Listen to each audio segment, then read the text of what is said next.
زین العابدین کے غلام کہتے ہیں کہ میں نے سوال کیا علی بتاؤ کیا پریشانی ہے؟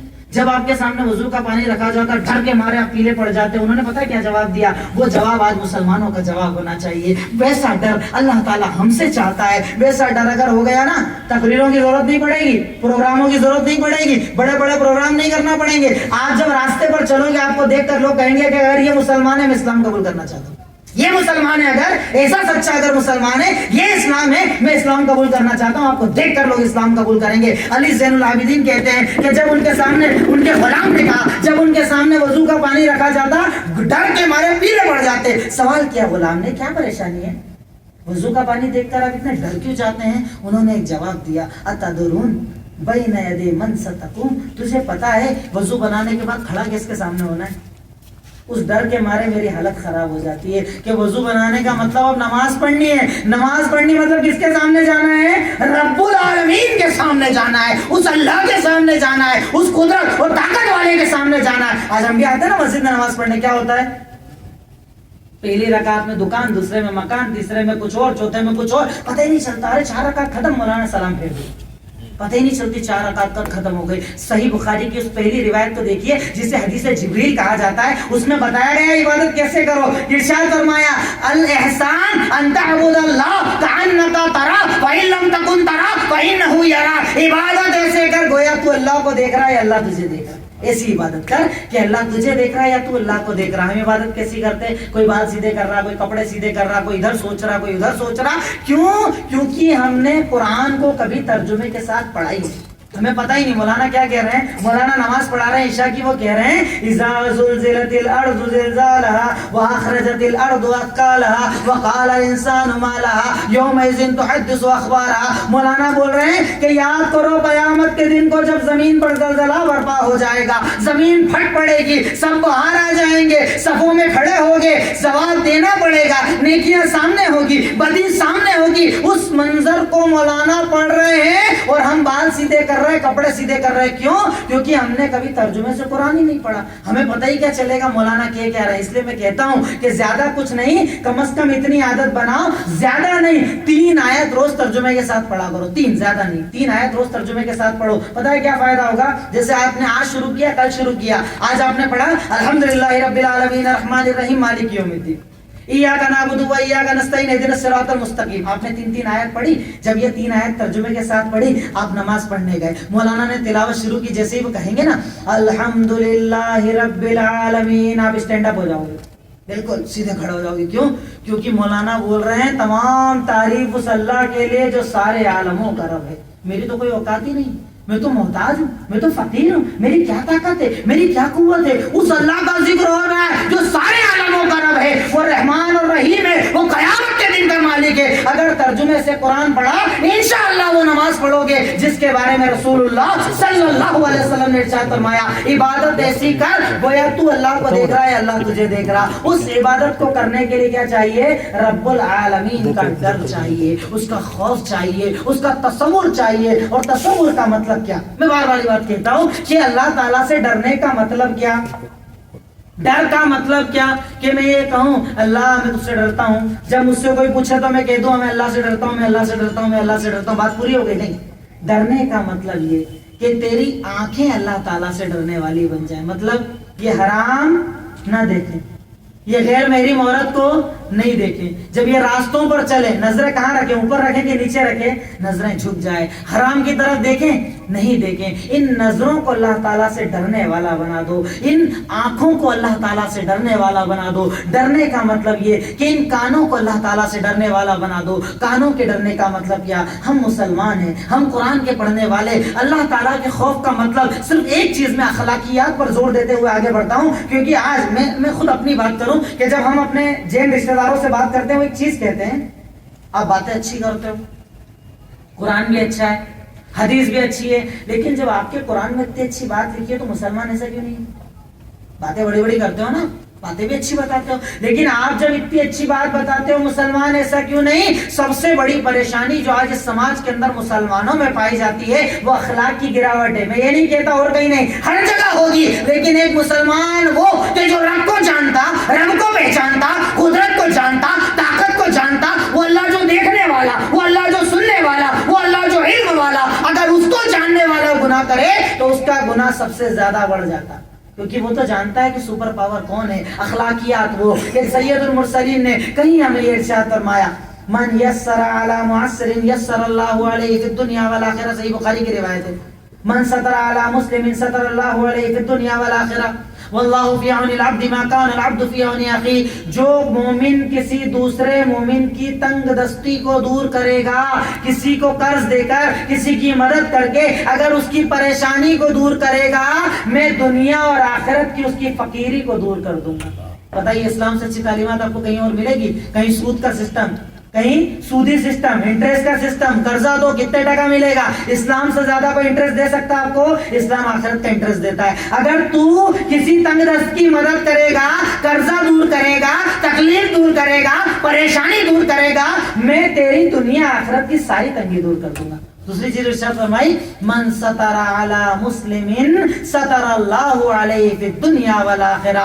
جو مومن کسی مومن کی غلطی کو دیکھنے کے بعد پردہ ڈال دے گا، میں دنیا اور آخرت کے سارے گناہوں پر اس کے پردہ ڈال دوں گا۔ کرتے ہم لوگ؟ کتنی پیاری حدیث ہے، اس سے اچھی اخلاقی تعلیم کہیں مل سکتی؟ اس کے لیے جو کان اللہ سے ڈرتے، جو دل اللہ سے ڈرتا، ان کے لیے اخلاقی تعلیم ہے۔ ہمارے یہاں کیا ہوتا ہے، اگر کسی مسلمان بھائی کو پان کی دکان کے باہر کھڑا ہوا بھی دیکھ لیا، وہ محفل میں آ کر کہتا ہے میں نے تو سگریٹ پیتے ہوئے سے دیکھا تھا، دیتے ایسے بولتے کہ نہیں بولتے؟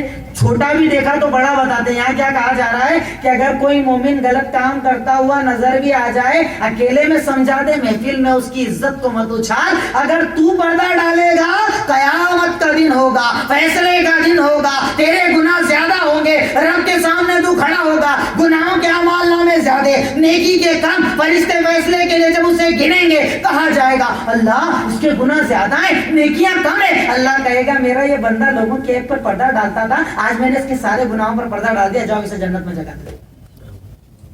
چاہتے ہو تو رب کا ڈر وہ لاؤ کہ ڈر کا مطلب یہ نہیں توبہ توبہ توبہ اللہ سے ڈرتا ہوں اللہ سے ڈرتا ہوں کام ہو گیا، نہیں، دل کو ڈرنے والا بناؤ۔ وہ دل کہ جب مومن کی غلطیوں کو دیکھ لے، چاہے وہ مرد ہو، چاہے وہ عورت ہو، چاہے وہ بزرگ ہو، چاہے وہ بچہ ہے، پردہ ڈالنے کی عادت ڈالو۔ کسی کے گناہ کو، خطا کو، غلطیوں کو مجلسوں میں مت اڑاؤ، کسی کی عزت کو مت اڑاؤ، کسی کی عزت کو نیلام مت کرو۔ اگر تم کرو گے تمہارے ساتھ وہی ہوگا۔ اگر تم چاہتے ہو کہ رب قیامت کے دن، فیصلے کے دن تمہارے گناہوں پر پردہ ڈال دے، تم لوگوں کے عیب کو چھپانے والے بن جاؤ۔ کیوں کہا اللہ کے رسول صلی اللہ علیہ وسلم نے مومن کا کیا ہوتا ہے؟ المؤمن مرآۃ المؤمن، مومن مومن کا آئینہ ہوتا ہے۔ کبھی آئینے کے سامنے کھڑے ہو کر دیکھیے، علماء نے اس کے اوپر لمبی تفصیلات کا ذکر کیا ہے، کچھ مثالیں صرف دیکھیے کہ مومن کا آئینہ ہے۔ ڈر اگر ہوگا تو مومن کا آئینہ ہوگا۔ کیسے آئینہ؟ آئینے کا کام کیا ہوتا ہے؟ جب ہم آئینے کے سامنے کھڑے ہوتے ہیں مقصد کیا ہوتا ہے؟ بال بگڑے ہوں گے سدھار لوں گا، چہرے پر گندگی ہوگی صحیح کر لوں گا، اگر کچھ غلطی دکھ رہی ہوگی اسے سدھار کر بالکل اپ ٹو ڈیٹ ہو جاؤں گا۔ مومن کا آئینہ ہے۔ اس کا مطلب کیا کہ اگر تم گنہگار ہو، تمہارے سامنے کوئی نیک مومن آئے، اسے دیکھ کر تم بھی نیک بن جاؤ۔ وہ اچھا ہے، اسے دیکھ کر تم بھی اچھے بن جاؤ۔ وہ سچا ہے، اسے دیکھ کر تم بھی سچے بن جاؤ۔ اس کی زبان محفوظ ہے، تم اپنی زبان کی حفاظت کرنے والے بن جاؤ۔ دوسری چیز مومن کا آئینہ ہے۔ آئینے کا کام کیا ہوتا ہے؟ آپ آئینے کے سامنے کھڑے ہو، جب تک آپ کا چہرہ دکھتا، ہٹنے کے بعد چہرہ دکھتا ہے کیا؟ نہیں دکھتا۔ آپ ہٹ جائیں آپ کا چہرہ دکھے گا؟ نہیں دکھے گا۔ مومن کا آئینہ ہے۔ اس کا مطلب کیا کہ اگر مومن کسی مومن کے عیب کو جان لے، صرف اسی کے سامنے بیان کرے، اس کے ہٹنے کے بعد دوسروں کے سامنے بیان نہ کرے، کیونکہ آئینہ پیچھے جو گیا ہے اس کی شکل نہیں دکھاتا کہ اس کے منہ پر کتنے عیب لگے تھے، آئینہ جو ہوتا اسی کی دکھاتا، دوسرے کی برائی نہیں دکھاتا۔ مومن کا آئینہ ہے۔ تیسری مثال دیکھیے، اگر آپ کے چہرے پر ایک داغ لگاؤ، کانچ میں، آئینے میں، مرر میں، ایک دکھتا ہے یا دو دکھتے؟ ایک ہی نظر آتا ہے۔ ایک ہوتا ہے تو ایک ہی نظر آتا ہے۔ مومن کا آئینہ ہے، یعنی تیرے سامنے اگر کوئی گنہگار مسلمان آ جائے، جتنا وہ غلط ہے اتنا ہی بتا، بڑا چڑھا کر اس کی غلطیوں کو پیش مت کر، کیونکہ مومن کا آئینہ ہوتا ہے۔ اللہ تعالیٰ نے مومن کو مومن کا آئینہ بنایا ہے۔ آئینے والا کام کر۔ اس سے پیاری تعلیمات جو قرآن اور حدیث نے اخلاقیات کی ہمیں دی ہے، میں کہتا ہوں دنیا کے کسی مذہب کے اندر موجود نہیں۔ بہت بڑی بات کہہ رہا ہوں، کیونکہ الحمدللہ جتنی اللہ نے عمر اور علم دیا ہے، کئی دھرموں کو پڑھا، لیکن میں نے اخلاقیات، عقیدہ، ایمانیات، سیاست، ہر فیلڈ کے اندر جو تعلیمات اسلام میں دیکھی، اسلام کے علاوہ کسی مذہب کے اندر نہیں دیکھی، قرآن کے علاوہ کسی کتاب کے اندر نہیں دیکھی۔ ایسی تعلیمات کہ جس میں رب کہہ رہا ہے سارعو، تم لوگ دوڑو رب کی جنت کی طرف، جس کی چوڑائی آسمانوں اور زمینوں سے زیادہ ہے، جو متقیوں کے لیے ہے۔ اور متقی کون؟ الکاظمین الغیظ والعافین عن الناس واللہ یحب المحسنین۔ جنتی کون؟ متقی کون؟ جنت کے حقدار کون؟ وہ لوگ جو اپنے غصے کو پی جاتے ہیں۔ ہم لوگ غصے کو پی پاتے ہیں؟ آپ گاڑی پر جا رہے ہیں، سامنے سے ایک بھائی گاڑی پر آئے، ٹکر ہو گئی، اس نے ایک گالی دی، ہم 4-5 دیے بنا دل کو سکون ہی نہیں آتا۔ 4-5 جب تک اسے نہ دے دے دل کو سکون نہیں آتا۔ اگر تو مومن ہے، تیرے دل میں رب کا ڈر ہے، تیرے دل میں رب کا خوف ہے، تجھے اس سپر پاور کا احساس ہے، تو تجھے یہ کہا گیا چاہے تو مرد چاہے عورت اگر عورت کے سامنے کوئی خطا کر دے اسے جواب نہ دے، غلطی پر لعنت نہ کر، برا بھلا نہ کہ، بلکہ غصے کو پی، کیونکہ غصے کے پینے والوں کو اللہ تعالیٰ جنت دینے والا ہے۔ الکاظمین الغیظ، جو غصے کو پیتے ہیں اللہ انہیں جنت دینے والا ہے۔ والعافین عن الناس، وہ لوگ جو لوگوں کو معاف کرتے چلتے ہیں، معاف کرتے چلتے ہیں، غلطی کی معاف کر دیا، کچھ برا بھلا کیا معاف کر دیا، معاف کرتے چلنے والوں کو اللہ رب العالمین پسند کرتا ہے۔ اور پسند کرنے کی ایک مثال میں آپ کے سامنے ہمارے یہاں ہوتا ہے، چھوٹی چھوٹی باتوں پر رشتہ داری ٹوٹ جاتی ہے۔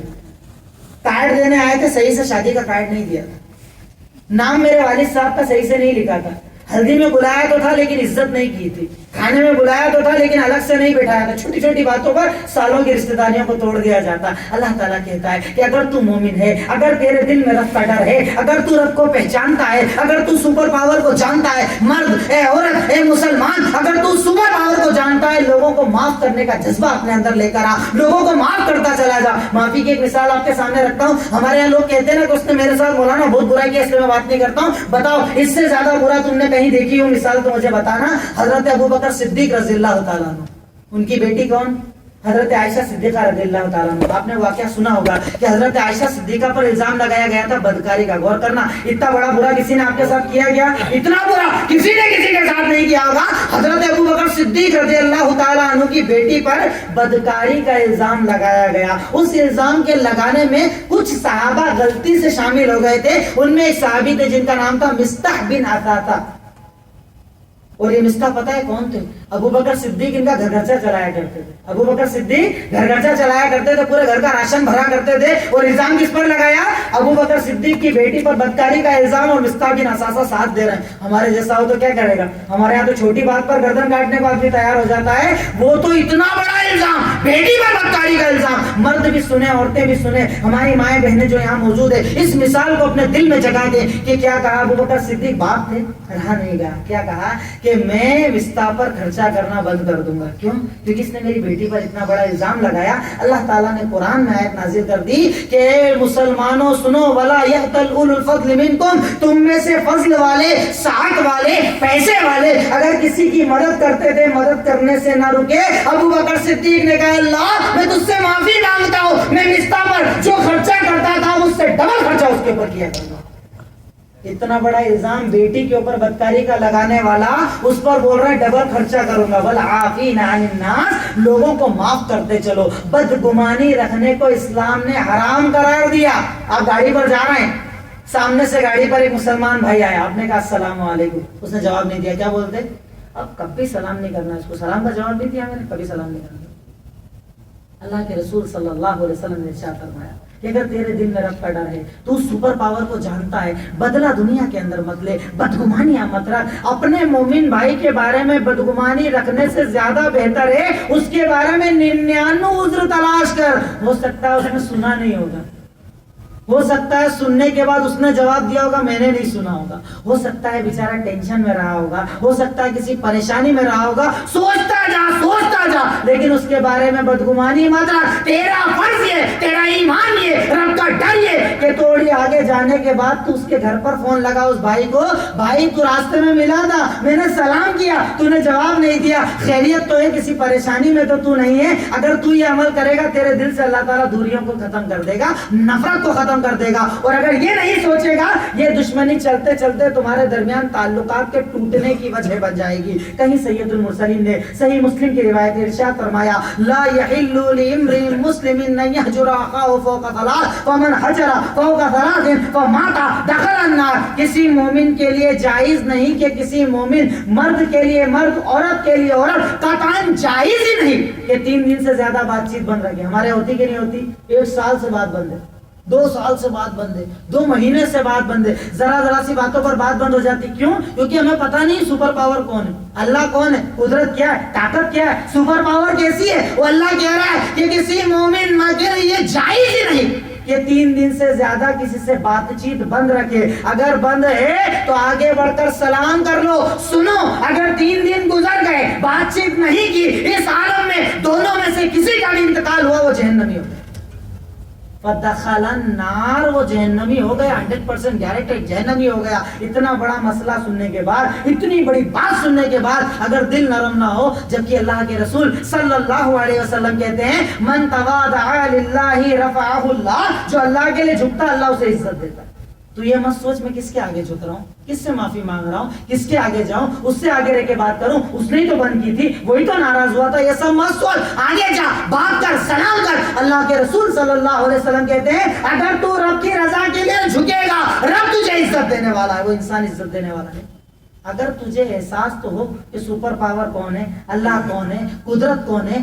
آج اللہ تعالیٰ تجھے ذرا سا مال کیا دے دے، تیرے اندر تکبر آ جاتا ہے، گھمنڈ آ جاتا ہے، پرانے دن تو بھول جاتا ہے، پرانے لوگوں کو تو بھول جاتا ہے، پرانی رشتہ داریوں کو تو بھول جاتا ہے. یہ تکبر تو کیسے کرتا ہے اے انسان؟ اللہ تعالیٰ تو قرآن میں ارشاد فرماتا ہے یا ایھا الناس انتم الفقراء الی اللہ واللہ هو الغنی الحمید. اے لوگوں سنو، یا مومن نہیں کہا، مسلمان نہیں کہا، اللہ نے کس کو کہا؟ اے لوگوں سنو، تم سب کے سب اللہ کے فقیر ہو. اس کائنات میں ایک ذات جو بے نیاز ہے وہ اللہ کی ذات ہے. تکبر مت کر، اس پیسے پہ مت اترا، گھر پہ مت اترا، شہرت پر مت اترا، نام پر مت اترا، تکبر مت کر. تم سب اللہ کے فقیر ہو. اس کائنات میں ایک ذات جو بے نیاز ہے وہ اللہ تعالیٰ کی ذات ہے، اس کے سوا کائنات میں کوئی بے نیاز نہیں ہے. تکبر مت کر، اترا مت، گھمنڈ مت کر، اپنے آپ کو بڑا مت سمجھ، دل کو صاف کر، حسد چھوڑ، کینہ کپٹ چھوڑ. یہی اسلام ہے. اگر اسلام آنے کے بعد بھی،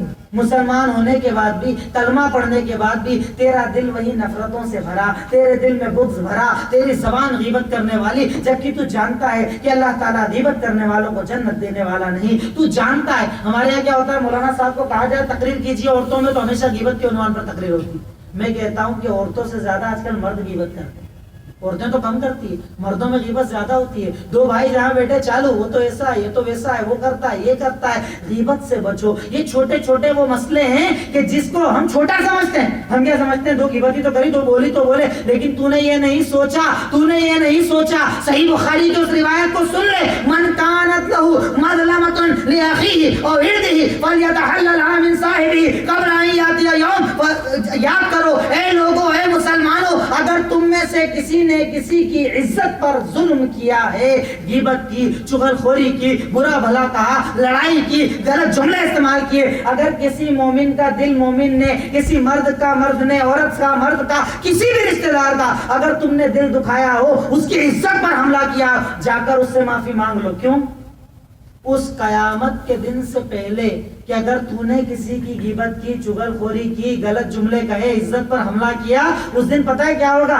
دینار اور درہم سے حساب نہیں ہوگا کہ چلو یہ لے اللہ 200 درہم دے دیے، اس کا وہ جو غیبت کی تھی پوری ہو گئی، یہ دے دیے، اتنا پیسہ دے دیا، پورا ہو گیا. نہیں، تو وہاں ننگا جائے گا، بنا کپڑے کے جائے گا، کچھ نہیں ہوگا تیرے پاس، خالی ہاتھ جائے گا. وہاں پتہ ہے کیا ہوگا؟ دینار اور درہم سے حساب نہیں ہوگا. حساب کیسے ہوگا؟ تم دونوں آمنے سامنے کھڑے ہوگے. اللہ کہے گا کہ دیکھو اس غیبت کرنے والے کے اعمال نامے میں نیکی ہے. کہا جائے گا ہاں، جس کی غیبت کی ان سب کو نیکیاں بانٹ دو. اور کہا جائے ہم جیسا وہ جو پہلی نماز کم پڑھتا، روزے کم رکھتا، گناہ زیادہ کرتا، جس کے گناہ ویسے ہی زیادہ ہے، کہا جائے گا نیکی نہیں ہے، لاؤ ان سب کے گناہ اس کے اوپر ڈال دو. یہ اللہ تعالیٰ کا عدل اور انصاف ہے. اس لیے اگر کسی پر ظلم کیا ہے تو معافی مانگ لو، اگر غیبت کی ہے معافی مانگ لو، اور آگے کے لیے اس غیبت کو چھوڑ دو، چغل خوری کو چھوڑ دو، اپنے اخلاق کو اونچا کر لو، اعلیٰ کر لو، اس رب العالمین، اس سپر پاور کو محسوس کر لو جو ہمیں ایک اچھا مسلمان بنانا چاہتا ہے. سید المرسلین کے پاس کیا تھا؟ یہی تو آپ کی زندگی تھی، 40 سالہ زندگی. مکہ میں آپ جیتے تھے. جب آپ نے نبوت کا اعلان کیا، نبوت سے پہلے آپ نے کیریکٹر پوچھا تھا لوگوں سے. نبوت بعد میں پوچھی، پہلے کیا پوچھا تھا؟ کیریکٹر پوچھا تھا. کیا پوچھا تھا آپ نے؟ اے لوگوں بتاؤ، اگر میں یہ کہوں کہ اس پہاڑ کے پیچھے ایک لشکر ہے جو تم پر حملہ کرنے والا ہے، حل انتم مصدقیہ، میری تصدیق کرو گے؟